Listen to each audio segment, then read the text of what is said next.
Você que está aí de casa acompanhando a gente, que está acompanhando uma outra hora que não é ao vivo. Você que está ao vivo aí também, Deus te abençoe. É um prazer enorme a gente estar aqui na presença do nosso Deus e meditar na sua santa palavra. Que a palavra do Senhor vai de encontro ao seu coração nessa noite e produza coisas novas. Nós estamos vivendo o período da Páscoa, onde nós celebramos a ressurreição do nosso Senhor, né? E domingo passado foi o domingo de Páscoa, um domingo muito significativo para a nossa fé, para a nossa identidade, para a nossa religião. É um domingo cheio de simbolismos. E esse sentido da Páscoa do Jesus ressuscitado continua hoje ainda e vai continuar durante um período. Hoje nós estamos iniciando aqui à noite na Samambaia, na comunidade do Reconciliador, uma série na primeira epístola de Pedro. Então começa hoje, você vai acompanhando com a gente aí uma série de pregações na epístola de Pedro. Hoje a nossa leitura foi 1 Pedro, do capítulo 1, do versículo 1 até o versículo 9. Tá? Então, cada domingo a gente vai avançando aí o lecionário que propõe mesmo essa série de leituras aí para a gente fazer exposição. Espero que seja edificante para sua vida. A gente, no período da quaresma, fez uma exposição em 1 Coríntios, né, Matheus? Uma série de exposição em 1 Coríntios. Para mim foi muito edificante, muito legal. Hoje pela manhã, o pastor Marcos pregou lá pra gente. Se você não assistiu a pregação, assista. Tem muito a ver com o que a gente vai falar aqui hoje. Os textos eles se comunicam. Domingo de manhã, Evangelho de João, capítulo 20, do versículo 19 até o versículo 31. Jesus ressuscitado agora aparece para os discípulos em uma ocasião em que eles estão reunidos privadamente, numa salinha, numa casa, e Jesus agora aparece como um fantasma. Ele passa pelas paredes, simplesmente ele surge no meio dos seus discípulos. O texto de manhã fala sobre características desse Jesus ressuscitado, as suas implicações sobre a pessoa de Jesus, sobre quem Jesus é, a capacidade dele aparecer dessa forma, a sua forma física, mas também a sua mensagem traz também significado para a comunidade que está ali presente. O texto de hoje comunica também com esse texto, falando sobre a comunidade. O Jesus ressuscitado é um Jesus que a sua presença cria comunidades. E a comunidade de Pedro aqui é uma comunidade que ela surge em volta da mensagem do Jesus ressuscitado. É a ressurreição de Jesus que traz sentido para a vida dessa comunidade, dessa igreja que surge. E aí, diferentemente da experiência que os discípulos tiveram na ocasião da aparição de Jesus, a resposta que Jesus dá a Tomé de ver o próprio Jesus pessoalmente, essa comunidade aqui, ela não viu Jesus, ela não presenciou Jesus, mas a sua fé também, ela é uma fé que responde à esperança desse Jesus ressuscitado. É uma fé que responde à crença verdadeira, assim, essa convicção plena, não só de conhecimento, de intelecto, mas de guiar os sentidos, de guiar os comportamentos, de guiar a vida das pessoas. Essa fé de que Jesus ressuscitou é uma fé da identidade dessa comunidade que surge. Tanto no primeiro texto lido hoje de manhã no Evangelho, quanto no texto que nós lemos aqui nessa noite. A expressão comunitária da fé cristã, ela ganha evidência, ganha cor e chama a gente para um assunto muito pertinente para a vida da igreja hoje, da mesma forma que foi verdade para essa comunidade lá do primeiro século, ela também se torna verdade para a gente hoje, nos chama para uma reflexão profunda sobre a identidade da nossa fé. Ainda mais nos tempos que a gente vive hoje, em que as pessoas estão buscando viver uma expressão da fé cristã, permeada pela vontade, permeada pelo desejo, permeada pela sua verdade pessoal, pela sua identidade privada, por questões individualistas da fé, da pessoalidade. A gente precisa voltar atrás, entender que a mensagem do Jesus ressuscitado é uma mensagem enviada para um corpo de pessoas, uma comunidade, que só tem sentido quando Jesus ressuscitado é a evidência dessa comunidade. Amém? Meus irmãos, o apóstolo Pedro, ele começa destinando a sua carta falando e se apresentando como o apóstolo do Senhor Jesus Cristo. E essa primeira frase traz para a gente uma consciência muito importante: a comunidade do Jesus ressuscitado. Esse grupo de pessoas que surgem a partir desse Senhor que venceu a morte, que ao terceiro dia cumpriu as suas promessas. É uma comunidade em que a autoridade ela é delegada a partir do nosso Senhor Jesus Cristo. O Senhor Jesus chamou pessoas, chamou lá os seus 12 apóstolos e conferiu a eles autoridade. Nos nossos dias, principalmente, né, agora, a questão de autoridade é uma questão muito questionada na nossa sociedade. As pessoas não entendem mais o valor que se dá para o exercício da autoridade, seja ela no âmbito religioso, no âmbito dos lares, das famílias, as autoridades que estão sobre a nossa vida no momento do trabalho, no momento, no momento da escola. Essa semana, acho que o Brasil parou para ver a cena de um garoto que ele joga a mesa em cima do professor, ele afronta o professor, ele derruba o material do professor, coloca o dedo na cara do professor e ele se acha a pessoa mais valente do mundo, mais forte do mundo, porque ele afrontou uma autoridade. E de fato, os nossos dias são dias de pessoas que não dão valor à autoridade. Mas essa comunidade que surge, ela recebe uma mensagem de alguém que foi que recebeu a autoridade do Senhor Jesus Cristo para pastorear o seu rebanho. É uma comunidade que entende bem o que é autoridade. Não autoritarismo, né? E Pedro aqui ele não se dirige dando uma carteirada na igreja, mas identificando que ele se dirige à igreja como alguém que recebeu a autoridade desse Senhor ressuscitado que venceu a morte. E é interessante a gente lembrar esse episódio da ressurreição, né? Pedro tá se lastimando ainda, sofrendo as dores, porque ele foi uma das pessoas que deixou Jesus na mão no dia da crucificação. Mas o Jesus ressuscitado, inclusive, algumas afirmações de alguns evangelhos vai falar assim: avisa Pedro que eu ressuscitei, porque o Senhor ressuscitado ele tem interesse no coração das pessoas, interesse na vida das pessoas. E com quem ele se envolve, delega a sua autoridade, são pessoas que são alcançadas para serem curadas, para serem transformadas. E a vida desse Jesus ressuscitado transforma a vida das pessoas de dentro para fora, né? Uma transformação assim que nada nesse mundo, nenhuma realidade desse mundo, nenhuma medicina desse mundo, nenhuma magia desse mundo, nenhuma tecnologia desse mundo pode transformar o que Jesus transforma na vida do ser humano. Então, a carta começa nos lembrando da autoridade. E aí, autoridade delegada pelo próprio Jesus Cristo, e a gente precisa entender aqui o que está na centralidade da mensagem do apóstolo Pedro durante toda essa carta. Mas a gente viu que nos primeiros 3 versículos, Cristo é o centro da mensagem de Pedro.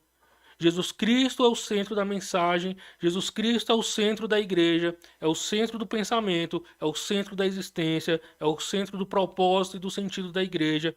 Sem Jesus Cristo no centro, a igreja perde o rumo, perde o sentido, perde a identidade, perde maturidade, perde a sua nutrição. Na verdade, a igreja deixa de ser igreja quando Jesus deixa de ser o centro da sua vida, né? Então, Pedro dirige aos que vivem espalhados como estrangeiros no Ponto, na Galácia, na Capadócia, na Ásia e na Bitínia. E essa região é uma região que não foi evangelizada por Paulo. Pedro então se dirige. Possivelmente existem comunidades cristãs nessa região que presenciaram aquele primeiro sermão de Pedro lá no Pentecostes, e essas pessoas voltaram para suas cidades e começaram a formar comunidades. E o que formou essas comunidades é a mensagem de Jesus, o Jesus ressuscitado, aquele que morreu, mas ressuscitou. Essas pessoas agora estão recebendo a mensagem de Pedro como pessoas que não pertencem a uma nacionalidade simplesmente, mas que vivem agora como estrangeiros nessa terra. Onde quer que elas habitem, elas são identificadas primeiramente com a sua nacionalidade celeste. Viver como pessoas da comunidade do ressuscitado é viver como pessoas que não têm uma pátria além da pátria celeste, pessoas que são identificadas nesse mundo como pessoas que são estrangeiras, né? E aí vocês foram escolhidos, e aqui a teologia vai trabalhar uma ordo salutis, né? Uma ordem na salvação. O que que acontece aqui quando Pedro está falando? E, inclusive, gente, essas três palavras aqui do versículo 2, com certeza foi um dos textos que embasou a doutrina da Trindade, né? Então, dentre os textos que foram escolhidos, Pedro está falando que Deus escolheu vocês, foi pelos desígnios de Deus. Algumas traduções vão falar pela presciência de Deus. Vocês foram escolhidos, vocês foram santificados pelo Espírito Santo para obedecerem a Jesus Cristo. Então, da origem de Deus, pelo Espírito Santo, por Jesus, a nossa salvação, ela é concedida do alto.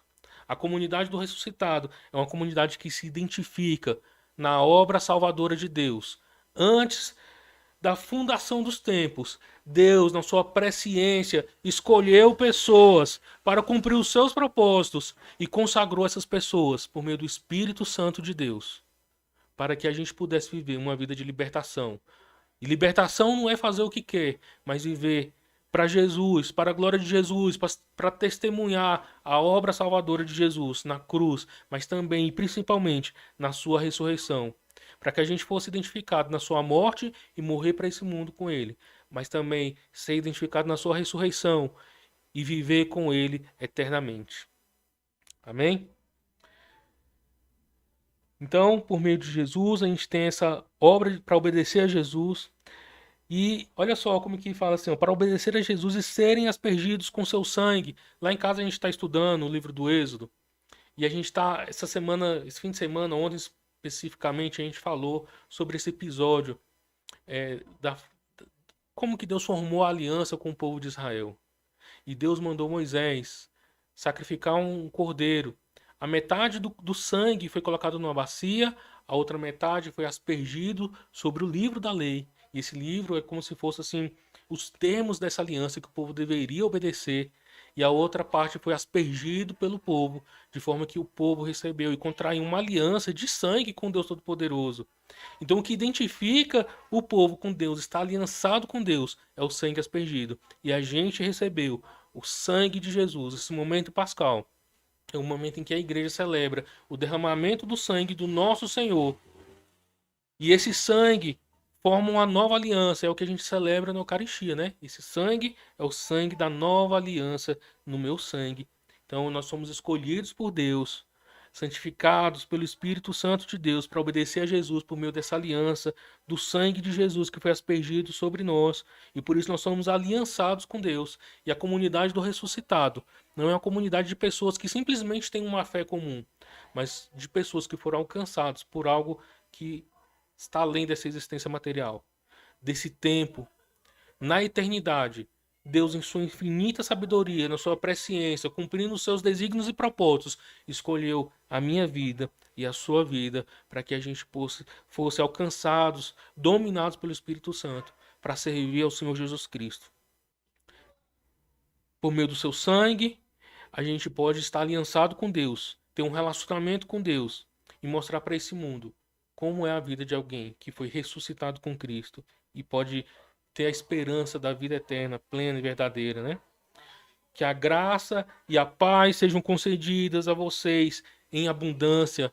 Em algumas traduções vai falar assim, sejam multiplicadas entre vocês. Então essa comunidade, a gente é uma comunidade que goza de paz verdadeira, plena. E uma mensagem muito urgente para nós hoje, para o nosso tempo, é gozar paz, usufruir de uma paz verdadeira e plena. Depois dos ataques escolares que a gente presenciou essa semana no Brasil, surgiu notícias, né? A gente vê nos noticiários aí como que o mundo resolve, lida com as suas dores. O governo de São Paulo está contratando não sei quantos mil psicólogos para as escolas. Porque a gente vê que se estabelece uma crença nas ciências humanas de que os psicólogos vão conseguir lidar com a dor desse mundo. Mas a gente sabe que a paz que a gente usufrui nessa comunidade, a paz da ressurreição, ela não pode ser conquistada fora dessa comunidade.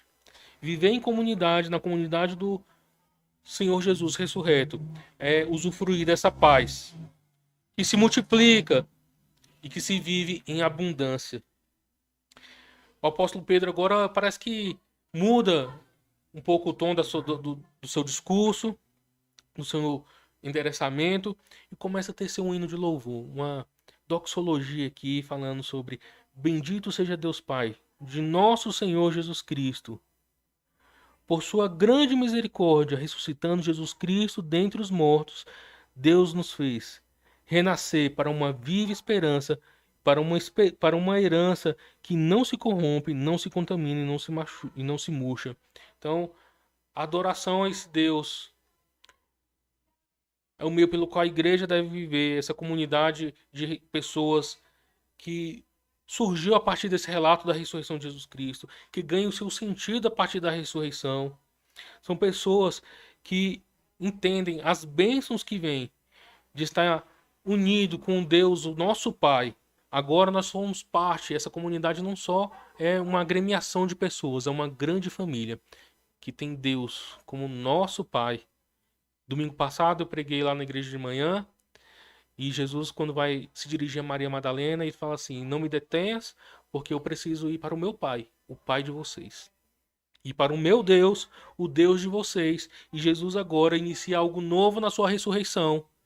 Mais do que pessoas que se ajuntam, se aglomeram com um único propósito, são pessoas que são alcançadas por Deus no tempo e no espaço para usufruir da grande misericórdia de Deus, ser alcançado por algo que elas não merecem, mas que Deus, graciosamente e misericordiosamente, concede a todos aqueles que têm parte com o Senhor Jesus Cristo. E a evidência disso tudo é a ressurreição de Jesus Cristo dentre os mortos. A partir disso, Deus fez surgir algo novo. Essa comunidade, essa nova família que ganha o seu sentido, ganha o seu propósito. E também nós podemos ver que não é só a ressurreição de Jesus, a implicação sobre quem ele é, como a gente viu hoje domingo de manhã, a sua divindade, mas agora a implicação da ressurreição no que ela realiza na vida dos seres humanos. O que acontece quando a gente faz parte dessa comunidade de pessoas ressuscitadas? Um novo nascimento, a gente recebe uma herança eterna e aí a gente tem o início da nossa salvação. Pedro agora ele se dedica no tema dessas três coisas, que pessoas que são alcançadas pela graça salvadora de Deus, que foram santificadas pelo Espírito Santo para viverem para Jesus, obedecerem ao Senhor e dar testemunho da vida de quem ressurgiu. Na verdade, a ressurreição de Jesus inicia uma nova era e põe início ao fim dos tempos. A nova criação de Deus é iniciada com a ressurreição de Jesus e essa comunidade faz parte desse plano perfeito de Deus, de viver um novo, de viver a nova realidade começando no agora. Essas pessoas agora são pessoas renascidas, são pessoas que recebem algo novo da sua vida, porque a sua velha maneira de viver, a maneira como elas lidam com a realidade antes de conhecer a graça ou antes de ser alcançada pela essa graça salvadora, agora é transformada a partir da obra salvadora de Jesus Cristo. Gente, e isso nos chama muito a atenção, prende a nossa imaginação de como que as pessoas, né, até lembrando um pouco Nicodemos, como pode nascer de novo? Tem que nascer da água e do Espírito. E a gente vê quando as pessoas recebem a Jesus, algo novo acontece na vida delas. As afeições são transformadas, os desejos são transformados. E eu queria citar aqui Tish Warren, reverenda anglicana, né, lá na Liturgia do Ordinário. Ela vai citar em um capítulo dela lá um episódio que ela vai entrar na igreja dela e nas igrejas mais anglo-católicas tem a pia batismal na porta da igreja. Porque na porta da igreja você é lembrado que o batismo é concedido para pessoas que ainda nem têm consciência de decidir se querem ser salvas ou não. Mas quando elas são batizadas, elas fazem parte dessa nova comunidade. Pessoas de todo tipo, pessoas de diferentes maneiras de pensar ou de viver, de realidades, formam um novo corpo, essa nova comunidade. E a Tisha ela tem uma experiência lá com um senhor da igreja dela, que ela não ia muito com a cara dele, ela achava ele assim um pouco truculento, ele fumava e o cheiro dele assim não agradava muito ela. E a experiência dela entrar na porta da igreja, tocar na água batismal e fazer o sinal da cruz, nós somos selados pela cruz, a comunidade renascida, a comunidade que tem o selo da cruz, como o pastor Marcos falou hoje de manhã, né? A comunidade que mostra as marcas de Jesus na sua vida. E ela lembrou que esse Senhor que ela repudiava era um Senhor que foi alcançado pela graça salvadora de Deus. Alguém por quem Jesus também entregou a sua vida, que foi alcançado por esse amor e por essa misericórdia. E então agora nós somos irmãos do mesmo Pai. Esse novo nascimento concede a gente essa maneira nova de ver, de viver, esse status novo na vida, de fazer coisas que a gente ainda não era capaz de fazer, se relacionar com pessoas diferentes, mas com um único propósito, né? O que comanda essa comunidade do ressuscitado, do Cristo ressuscitado, nosso Senhor, é esse novo nascimento. Viver agora para Cristo. E a gente presenciou no Brasil e no mundo como relações políticas desintegrou a relação entre irmãos da igreja, porque se acreditou que pessoas cristãs não poderiam votar em A ou em B. E o que o apóstolo Pedro fala para a gente hoje aqui vem diretamente ao encontro do nosso coração quando a gente vê as relações da igreja deterioradas. Porque nós somos agora pessoas que nasceram de novo. Pessoas que, como o apóstolo Pedro fala aqui, forasteiros desse mundo. Porque a nossa nacionalidade não é de pátrias aqui dessa terra, mas da nossa pátria celeste. E a gente pode se relacionar com os nossos irmãos através do nosso Pai Celeste, né? E todos aqueles que nasceram juntos através da ressurreição de Jesus, agora pertencem a essa família, que os nutre e os sustenta das ameaças do mundo exterior. E a gente precisa olhar para essa situação aqui, gente. A comunidade de Jesus ressuscitado, de pessoas renascidas.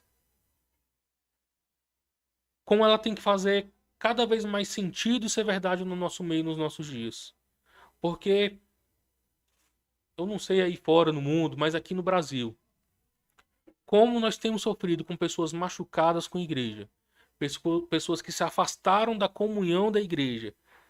E eu sugiro aqui, né, não posso afirmar com certeza, mas eu sugiro que essas pessoas tiveram um relacionamento com igrejas que perderam seu rumo, de entender que essa comunidade é a comunidade do ressuscitado, e não a comunidade do autoritarismo sacerdotal de alguns pastores, que abusam da sua autoridade sacerdotal, ou de pessoas que perderam o rumo e deixaram de crer no novo nascimento para crer na identidade política, por exemplo. Ou de pessoas que deixaram de crer no perdão de seus pecados, de olhar para o seu irmão e dar o suporte para ele, de perdoar o seu irmão, de sustentar, como a gente vê lá no apóstolo Paulo falando em Tessalonicenses sobre os filhos da luz, aqueles que honram seus pastores, que encorajam os fracos na fé, das pessoas que perseveram na oração, que não extinguem o Espírito Santo. Talvez pessoas no nosso Brasil que estão sofrendo, distante da comunhão, ou deixaram a comunhão de lado, se relacionaram com igrejas que perderam a sua identidade na ressurreição de Jesus. De entender que o nosso propósito de viver é porque nós nascemos de novo, e esse novo nascimento produz em nós uma nova família. Essa família que deveria unir as pessoas, que deveria ser um lugar de segurança de pessoas, onde as pessoas são amadas. E esse amor leva a gente a poder exortar as pessoas onde elas precisam ser exortadas. Onde leva a gente a poder dar o suporte para pessoas que precisam ser suportadas, ou que precisam ser encorajadas, ou que precisam ser fortalecidas, ou que precisam ser carregadas, carregar os fardos uns dos outros. Essa é a comunidade de pessoas renascidas, ou que tem a vida nascida novamente. A ressurreição tem, portanto, como a sua primeira implicação a criação dessa comunidade constituída de pessoas renascidas. A ressurreição concede também àqueles que são renascidos uma esperança viva. E parece até redundância, né? Será que existe esperança morta? Uma esperança que é morta, ela nunca é esperança, né? Mas o apóstolo Pedro está dando para a gente uma ênfase no viver a esperança. Essa esperança que se vive e que conduz o nosso modo de ser, que conduz as nossas práticas, o nosso comportamento, conduz a nossa vida. As pessoas, na maioria das vezes, vão procurar a igreja querendo prosperidade, a solução dos seus problemas imediatos, talvez a solução do seu casamento, curas, um novo emprego, uma promoção, a libertação de um filho drogado.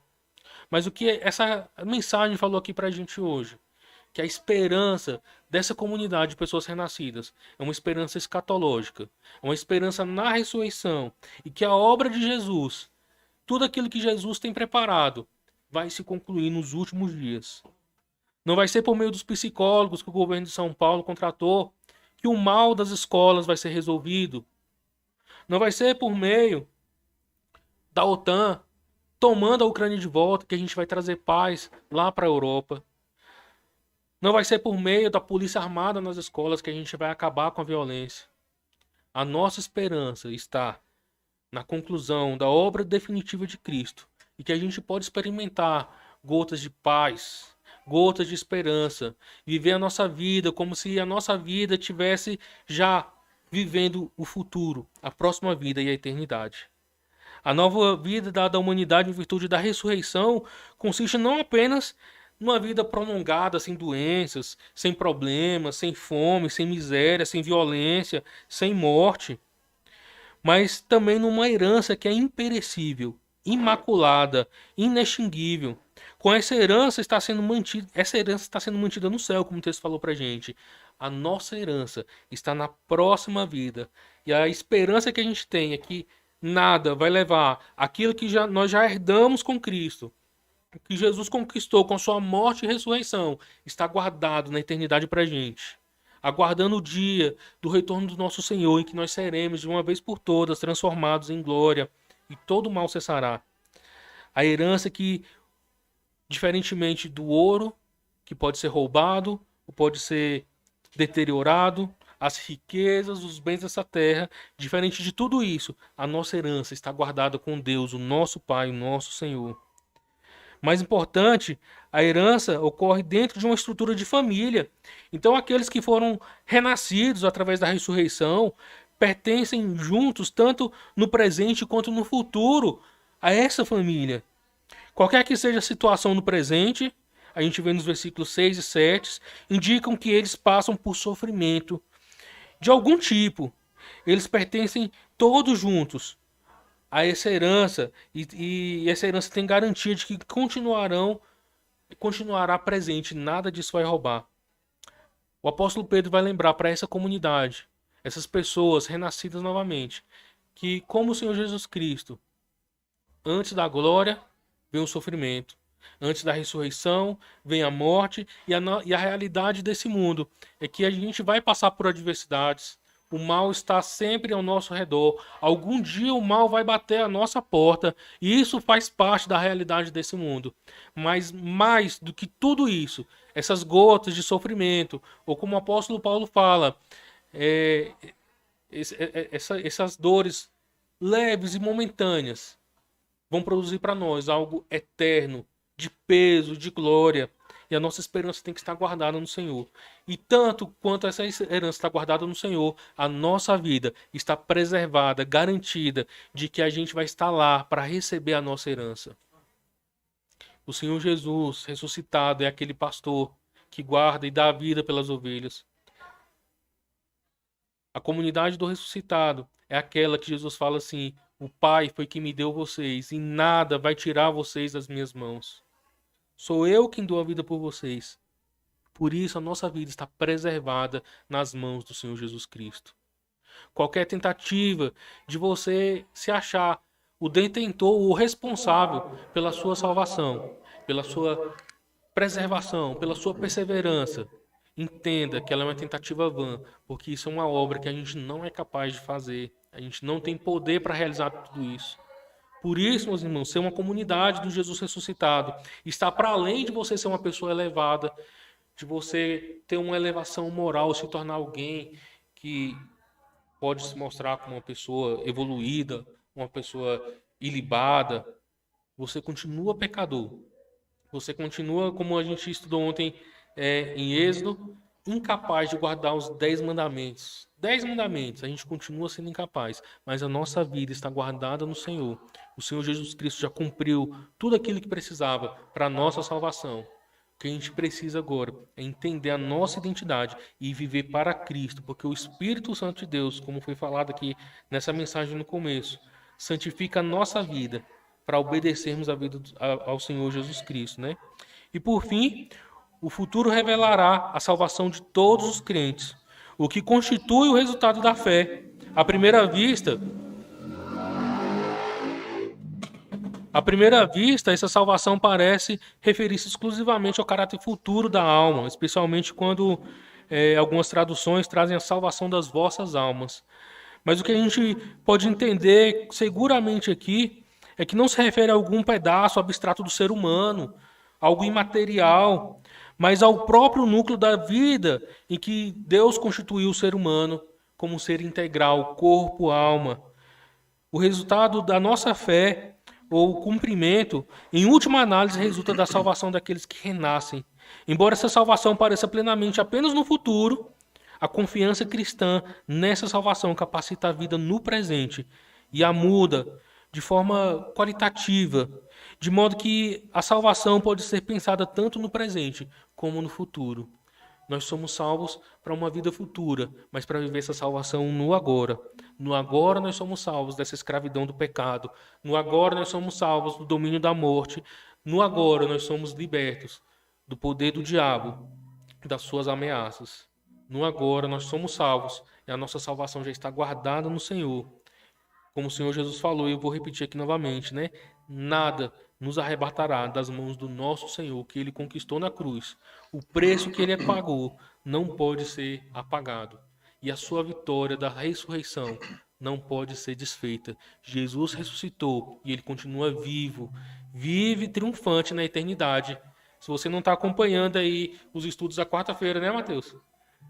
O Cordeiro está sentado, reinando triunfante. Não é o leão, hein, gente? É o Cordeiro. Cordeiro imolado. Aquele que foi sacrificado está sentado no trono triunfante. Aquele que é digno de tocar o livro e abrir os selos. Glória a Deus pela ressurreição do Senhor Jesus Cristo, que confere a gente um novo propósito de vida. E a proclamação dos cristãos, a ressurreição de Jesus Cristo envolve essa contradição das leis ordinárias, observáveis da natureza. A reflexão sobre a ressurreição pode facilmente caducar e considerá-lo como um truque que serve em grande parte para demonstrar o poder só milagreiro, né? Assim, apenas um milagre. Mas certamente a ressurreição, como a gente viu lá em 1 Coríntios, capítulo 5, indica e demonstra que o poder de Deus se estende até a própria morte. Como em Atos 2 e João 20 indicam, a ressurreição representa uma maneira radical de se viver. Perguntas sobre a identidade de Jesus, elas são respondidas nessa verdade toda. E além disso, 1 Pedro mostra que a ressurreição de Jesus, comprovadamente, muda o caráter da vida humana, tanto no presente quanto no futuro. Por isso, meus irmãos, é incompatível viver uma vida cristã se você não vive uma vida comunitária. Você é incapaz de servir a Santa Ceia para você mesmo na sua casa. Foge do propósito comunitário da nossa fé, da nossa salvação e da ressurreição de Jesus. Se você não tem vivido essa majestosa maneira de viver, às vezes dolorosa e penosa, né? Porque viver em comunidade é viver com a imperfeição do outro, mas o outro também está vivendo com a sua imperfeição. Um outro dia eu recebi uma pessoa lá em casa e eu sei que ela está passando por necessidades, mas ela não dá o braço a torcer. Uma pessoa que ela não consegue se abrir para receber a ajuda de outras pessoas. Não estou questionando se ela é humilde ou não, mas eu me vendo no lugar dela, talvez eu seria do mesmo jeito, incapaz de me abrir e colocar minha fragilidade para fora e aceitar a ajuda de outras pessoas. Mas esse é o caráter da nossa fé. A nossa fé é feita para não dar certo sozinho. Não vai dar certo sozinho, porque essa é a dinâmica que Deus estabeleceu para essa comunidade do ressuscitado. Se você quer enfrentar as suas lutas sozinhos, você já assumiu o fracasso da sua luta. Se você quer enfrentar as suas adversidades sozinho, no seu orgulho, na sua individualidade, você já assumiu o fracasso da sua vida. O C.S. Lewis vai falar, eu gosto muito desse pensamento do C.S. Lewis, né? Quando ele diz assim que amar é ser vulnerável. Ame qualquer coisa e seu coração será feito em pedaços, né? Ame um animal, ame uma pessoa e você vai se ver frustrado em algum momento. Mas só existe uma alternativa, além do céu, onde você pode se ver livre dos problemas de amar. E esse lugar é um inferno, porque você vai se tornar tão duro, tão frio, tão sozinho, que o céu não é o seu lugar. A comunidade que foi liberta do Egito chegou ao Monte Sinai e fez uma aliança com Deus. Eles se sentaram na presença de Deus para fazer uma refeição com o Senhor depois de contrair a sua aliança. Jesus, quando está se preparando para ir para a cruz, senta com seus apóstolos, lava o pé até do traidor. Uma atividade comunitária. Uma atividade que Jesus precisou dar lições para a gente de humildade. Lidar com aquele imperfeito, lidar com aquele que às vezes nos fere. Eu já tive experiências dolorosas de conviver na igreja com uma pessoa que me contrariou e a gente passou mais de anos sem se falar. Aí não tomava ceia, né? Porque, enfim, né, a Bíblia fala que a gente tem que estar bem com os irmãos. Mas a gente prefere abrir mão do sagrado, da comunidade, da comunhão, por causa da nossa individualidade. A gente prefere viver essa vida do isolamento, dessa vida do individualismo, da fé privada, onde eu assisto meu culto na minha casa, porque a minha semana vai continuar abençoada se eu não ver um culto, né? De alguma maneira, a minha vida não vai ser abençoada. Irmão, você está no engano. Se você não faz parte de uma comunidade, eu vou orar agora, pedindo a Deus que vá em contra a sua vida e mude a sua forma de pensar. Se você ainda não entendeu tudo isso, talvez você ainda não teve esse encontro com Jesus ressuscitado, de ter uma vida renovada e entender o caráter comunitário da nossa fé. Sozinho não faz parte dessa dinâmica que Deus estabeleceu para a sua nova criação. Na nova criação de Deus, nós nos assentaremos nos banquetes celestiais. A gente vai estar na presença de Deus. E se você não consegue, no agora, se envolver com as pessoas, lidar com a imperfeição das pessoas, lidar com a imperfeição talvez até do seu pastor, do seu líder, ou do seu liderado, ou não consegue se abrir, não consegue mostrar sua fragilidade para que as pessoas tenham a oportunidade de serem edificadas, te ajudando, te edificando, te suportando. Talvez você não entendeu o que é fazer parte dessa comunidade da ressurreição. Deus abençoe a sua vida, meu irmão. Que Deus vá ao seu encontro. E se você vive essa realidade, gosta e ama fazer parte da igreja do Senhor, que o Senhor continue te abençoando. Que a sua vida sirva de testemunho para essas pessoas que estão machucadas com essa realidade comunitária da igreja. Que você comunique esse testemunho para outras pessoas, que a sua igreja seja transformada, a sua comunidade e a sua família da fé seja transformada, edificada pelo seu testemunho. Vamos orar a Deus? Amém, amém. Pai, nós oramos agradecidos pela Tua palavra, Senhor. Tua palavra que nos exorta e nos edifica, Pai amado. Deus, nós oramos, ó Deus amado, porque hoje essas pessoas que receberam, Pai amado, a mensagem da ressurreição, responderam em fé. E porque a sua vida foi renovada, elas nasceram de novo e fizeram parte dessa grande família. E conseguem entender, Pai querido, que lá na eternidade, o Senhor, Pai amado, na sua onisciência, na presciência do Senhor, para cumprir os seus desígnios, escolheu cada um de nós. E nos chama, Pai amado, essa realidade nos chama para entender, Senhor, que nós não somos nada. E se não for o Senhor para nos escolher e nos chamar, talvez a nossa vida continue em perdição, em condenação e em morte. Mas por meio da tua ressurreição, Pai amado, nós recebemos esse novo modo de viver. Nós recebemos essa herança celestial, que ela jamais vai ser corrompida, jamais vai ser roubada, jamais vai ser perdida. E a convicção, Pai amado, que o Senhor nos preserva para o recebimento dessa herança celestial. Vai chegar um dia em que nós teremos a nossa vida transformada de uma vez por todas, nossos corpos glorificados, plenamente perfeitos, e a gente vai ver a realidade celestial e usufruir dessa herança, dessa paz que a gente já pode experimentar hoje, multiplicar ela hoje, Senhor.